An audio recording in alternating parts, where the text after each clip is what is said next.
Mine is always win every week. And I know that sounds redundant and it sounds really coach talk, but I will say this. This just in, you're a coach. Yeah, the thing that bothers me when like JP was saying that is that winning is not a faucet. The habits you create daily, even right now, getting, like you're talking about miles, some of those things, the habits you're creating right now on how you meet, how you practice, how you take care of your body, all those things come with the expectation of winning. And this is not a faucet where you say, we're going to do everything we can. Now, the realistic thing is they haven't won a ton of games, so who knows what that's going to be. But if I'm Todd Monken right now, I don't care about any of this stuff. That's why I'm mad he's angry at some stuff and all that kind of stuff, because he's used to winning. He's at Georgia and the Ravens. And those questions don't come to programs that are stable. And when you're not stable, all these other things tie into it. A coach is thinking about winning week 1. That's why Deshaun Watson might be the quarterback. He might not be the quarterback week 2. Who cares? You got to win week 1. Culture is about what you do. And that's what, for me, that's been, the idea that the Browns are going to tank, or even when the Cavs are like, I don't care if the Cavs, like, none of that doesn't make any sense to me. You can't just go, we're going to turn it on now. Now, if you don't have the best players, great, but you can still teach those habits, and then you just lose to better teams.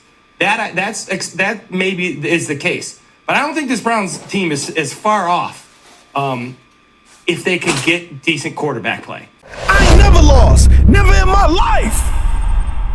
NevaLoss fam. What up, though? It's your man's BDB. Y'all know what time it is.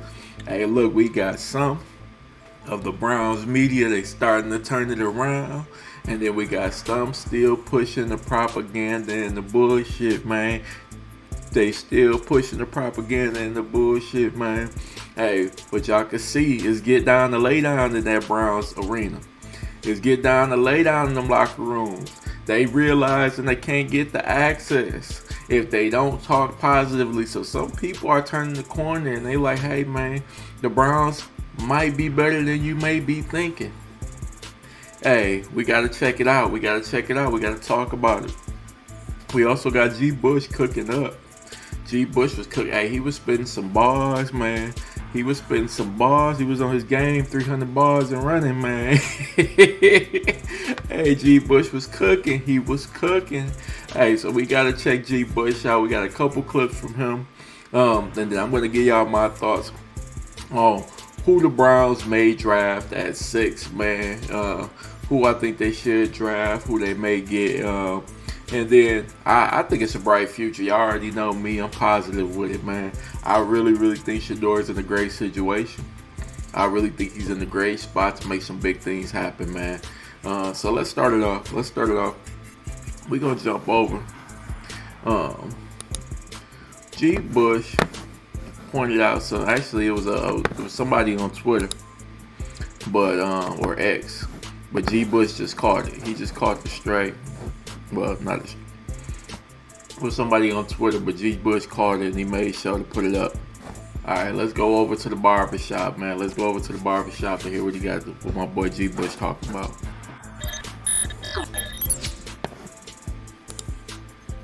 Let's continue doing this one. This is what they were talking about. Hoba 76. They mentioned him specifically. Lima did. Shout out to them, courtesy of 92 through the bed. Who is they? Yeah. Hey, you heard that one too. Who's they? Shedeur Sanders was criticized for weeks leading up to the 2025 NFL Draft for patting the ball before every throw. He needs to stop patting the ball. The patting the ball stuff won't work in the NFL. All the patting the ball will lead to sacks in the NFL. Shedeur does not have an NFL quality release. He pats the ball before every throw. He'll never succeed in the NBA with that habit. This was being printed all over the place leading up to the NFL Draft. I opened X today, and here it was. Top trending story. Fernando Mendoza dominates at the Indiana Pro Day. I pulled up the videos from his performance, and guess what? Jumped off the screen. He pats the ball before every throw. I have not seen one article. I have not seen one quote, an anonymous GM. I have not seen one statement from an unnamed NFL source regarding his slow delivery or his patting the ball. Hey. And remember, we've been telling y'all all along, And I know people like Lima and Jason Lewis, a lot of the Cleveland media, but even the national media likes to push that there was no conspiracy to make Shedeur Sanders' draft stock fall. But it'd be shit like this where it's clear and utter. I mean, it's dripped and indulged in racism and bullshit, man, that they just wanted to see him fail, man. It's so much hate, so much bullshit. Or you can be like, hey, you can point out this and that. Two situations where Shedeur's stats way better than Mendoza. Shedeur team way worse than Mendoza. Yes, Mendoza's a Heisman Trophy winner, and he also went on to win the national championship. Hey, he did. He had a good year with Indiana with all them old ass players in college. Cool, it happened, man. Congratulations, clap it up for him. I told y'all his talent is nowhere near on the level of Shedeur Sanders, man. He threw all screens, all fucking like. I didn't really see any crazy routes. Actually, he had the outside fade. He was really, really good at throwing that pass. That's the only throw where I was like, oh yeah, that's an NFL throw that I personally seen from Mendoza. Everything else he was throwing, I'm like, he ain't even really doing nothing. There's just a whole lot of RPOs and shit, and you just gotta figure out who got the ball in it, and it's working, man. He's really good at being deceptive with the ball and making the plays, but Indiana wasn't really doing. I didn't see no 20, 30 yard, even 15 yard throws, man. The fade route was the best that I was seeing. A lot of times those was 8 to 10 yard fades that he was throwing, but the back shoulder was beautiful. I can't lie. That was the best throw he threw. But when it comes down to it, all that pat the ball shit, all that he's going to get sacked and all that, it was all to drive his stock down. They ain't have to have a meeting in a dark room with 75 reporters and 20 owners to say, hey, we got to make Shedeur's draft stock drop. Nah, man, we just got to keep saying negative shit about him, and then it's going to catch on like wildfire. Hey, I said that, you said. Meanwhile, you can't even point out we just say character issues, and you ain't never got to say what the character issues was. But we're going to let him keep reading this tweet, and we're going to keep it going. You folks are not ready to have a difficult conversation about how the racist sports media in America handles black quarterbacks coming out of college versus the way they handle white quarterbacks coming out of college. Now, this was what he put out on Twitter. Big time. And, facts. I heard a lot of people reach out and do the same thing and talk about that too.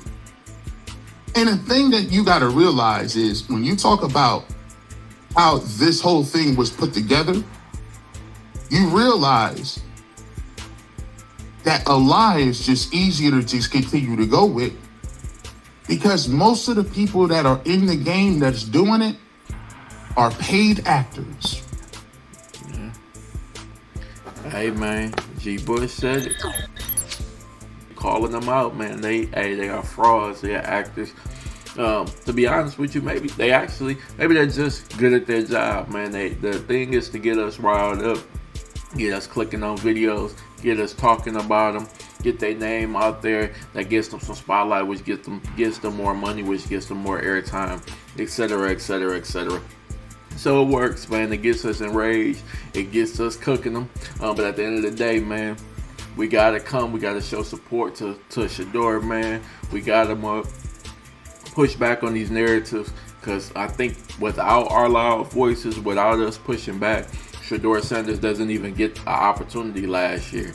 I think they would have buried him on that bitch. If everybody wasn't putting out those trackers, if everybody wasn't putting out those videos, like, man, it looked like he's not getting no reps, but everybody else getting reps. If everybody wasn't pushing back on all of, hey, y'all said Dylan Gabriel is way better, way more NFL ready. He's throwing screen passes in the stands. Like, he looks fucking ass.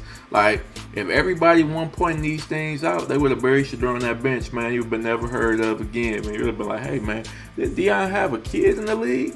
That's damn near like they doing Shiloh. Shiloh, that shit crazy. But hopefully he get another opportunity. Shedeur get good enough to pull him into the league, man. I have like the Antetokounmpos, except for Shiloh actually has NFL talent. I'm gonna let I got one more clip from G. Bush where he was getting his cook up, his 300 bars, man. Just making some correlations and some things, man. I thought this was a fire clip. Let me get this.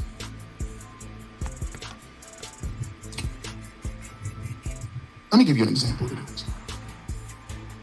You know, when I look at the way things go for the Browns, right? When I look at how things move, this whole thing reminds me about the way life moves in stories. Some of you might be young enough to not know what the Wizard of Oz. Some of you definitely don't even know what the Wiz. Shout out to the Wiz. It's kind of crazy. But the Wizard of Oz obviously is, you know, one of those stories and tales that we've learned from childhood. And it's a classic story. It's a classic movie. It has Americano put all over it. And the thing about the Wizard of Oz is it talks about, like, a lot of people don't think the Wizard of Oz is a story that is built on any reality. They think it's just a nice fictional story. But a lot of people don't understand is when you look at behind some of the themes of the Wizard of Oz, you can see throughout the process that they're talking actually about life that was promulgating back then during the time of the movie, in the 20s, 30s, 40s, 50s. It was giving a social commentary on what life in America was like. And I started to think about the Wizard of Oz and how everybody wants to get to the promised land. You know, you're going to follow the yellow brick road to see the magical wizard. It's going to change everything.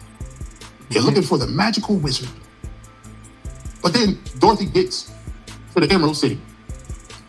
He goes and meets the all-powerful Oz. And then turns out, behind the scenes, the wizard wasn't nothing but a feeble, old, scared, disillusioned, fake narrative guru. Fraud. And she realized that the power to change your life and the power to think on your own and the power to go out and control your own destiny lies within you. What do you say? On the Wiz, everything they heard about me is true. Oh man, I know Drake hate hearing that. I'm letting you keep cooking. Not some mythical wizard on a magical path. And if you look at this, and you take a look as we talk about this, I noticed that there was a lot of analogies that really work here. When you dive into the meaning and allegorical layer of the Wizard of Oz, it's far more than a whimsical story.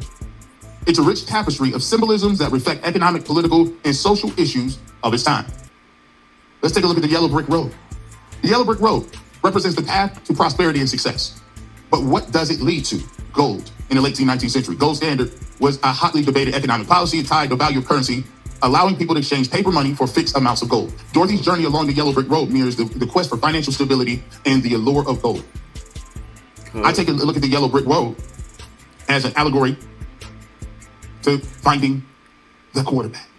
The yellow brick road is your culture. We need to change the culture. We need to draft this guy. We need to follow this guy. We need to follow if you believe that they should take this guy at this. It's your road. It's a mythical narrative phrase that says, if you do X, Y, and Z, a mythical quarterback will come in and save you.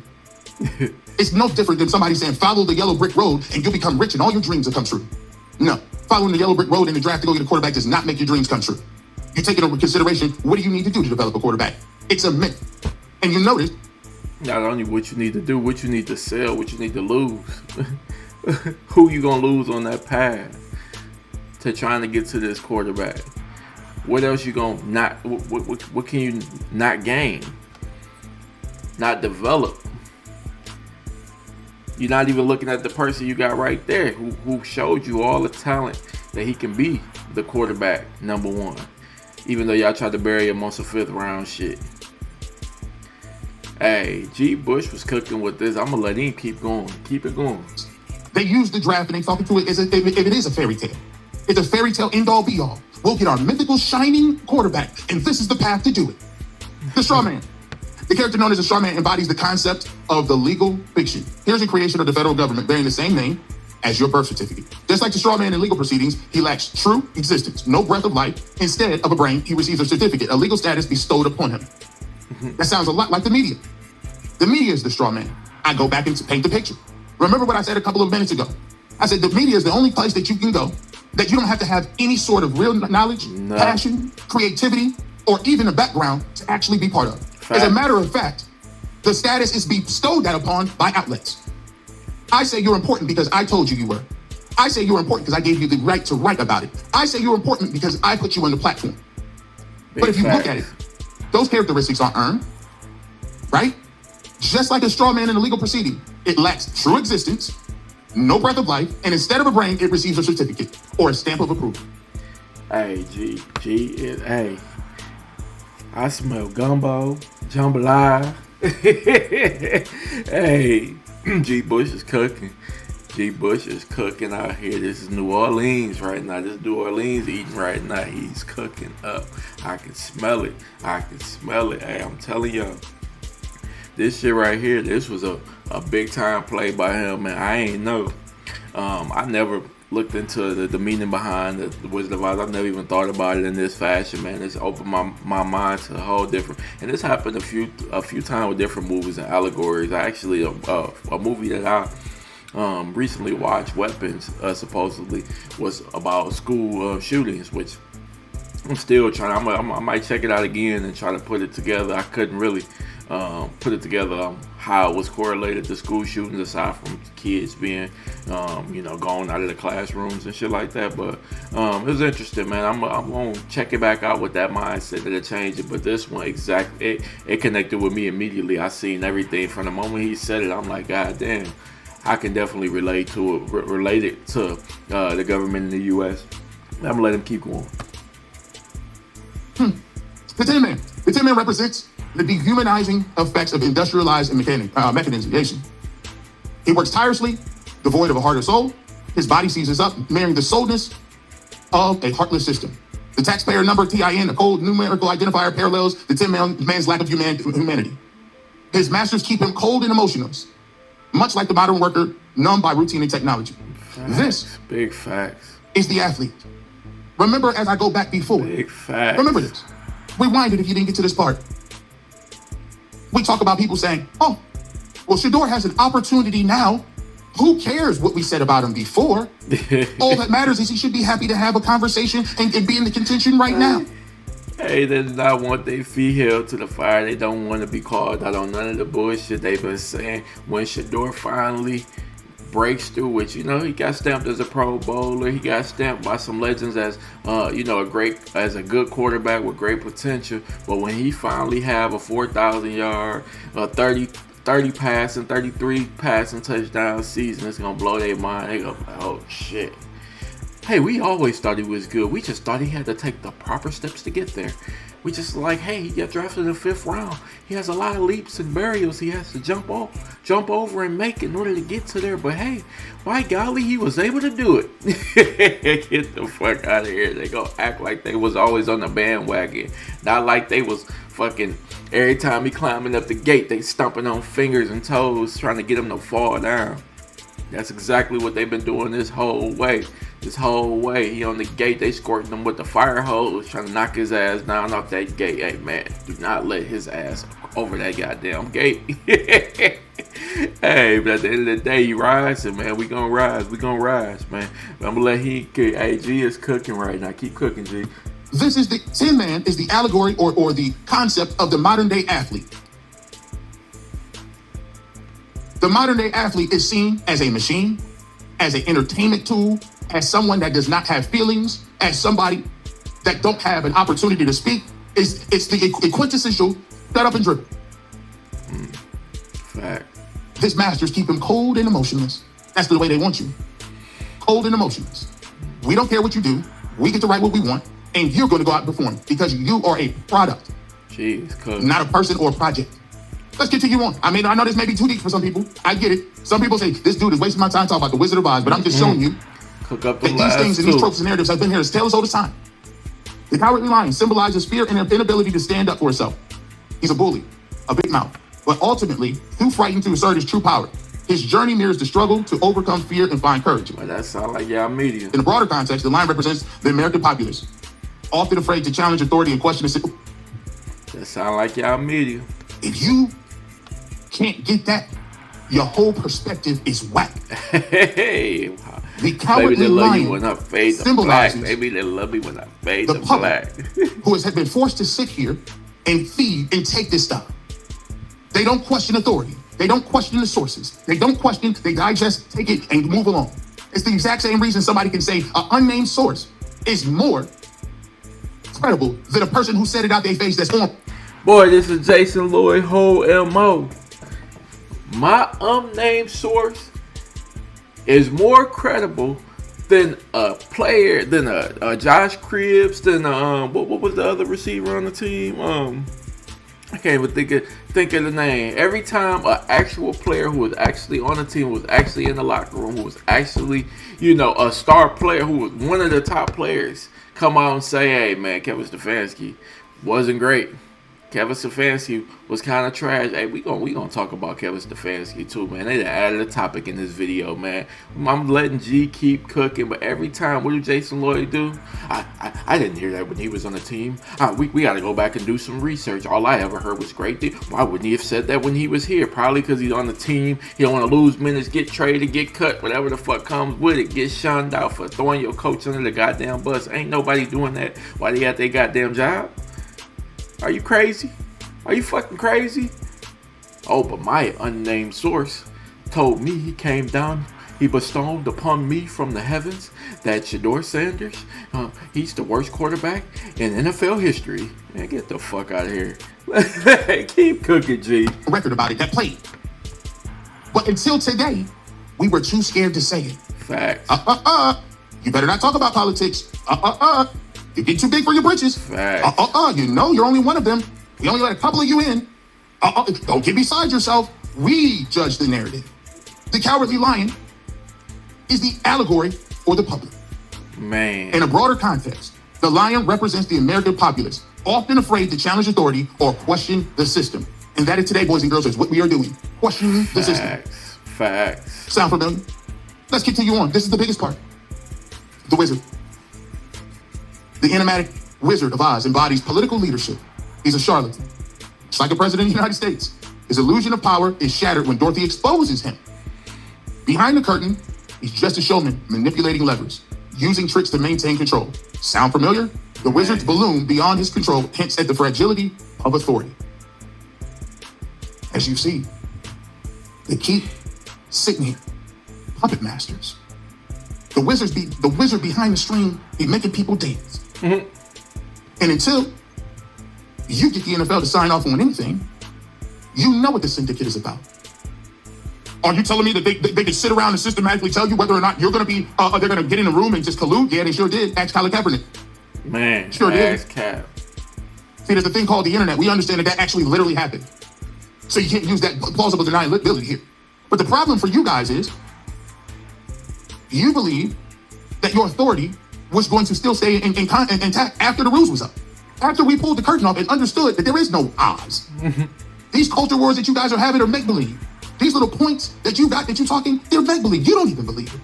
You're behind the scenes pulling triggers and levers, making people think that the wizard is some big bad bully. And no. See, the problem is when people actually start telling the truth and people actually start to wake up, and when you actually start talking about the stuff that they tell you not to talk about, you become threatening. When you finally start talking about the stuff that people want you to not talk about, or look over there, there's a bright flamingo pig. No. We're gonna stay right on task here. We're gonna stay right on task. And a lot of you is not mad that you arguing back and forth. Is you mad that people had the nerve, the audacity to call you one? Right there, and that's where we gonna end it, man. Hey, that's where we gonna end it with that. G. Bush cooked up, man. That's one of the best. 300 bars and run. If y'all know anything about 300 bars, man. G. Bush, we just did his best game impression. He went crazy, man. He went crazy. Hey, he mentioned Kevin Stefanski, and I just wanted to show y'all.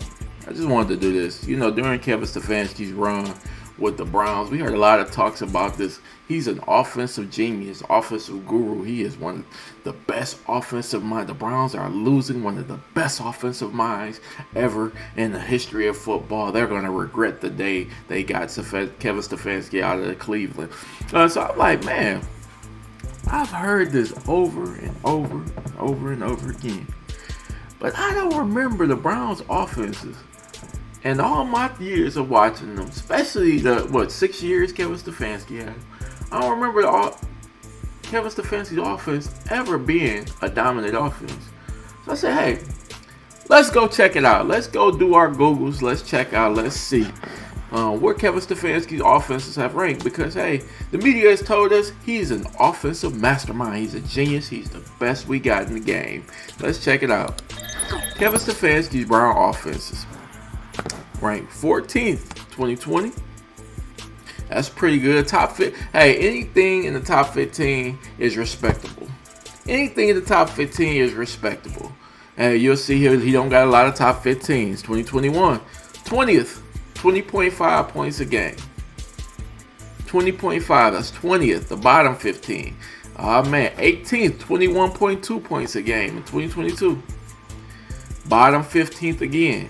2023, this was the best year he had, 23.3. This year was actually less points than 2020. But he found himself in the top 10 in offenses.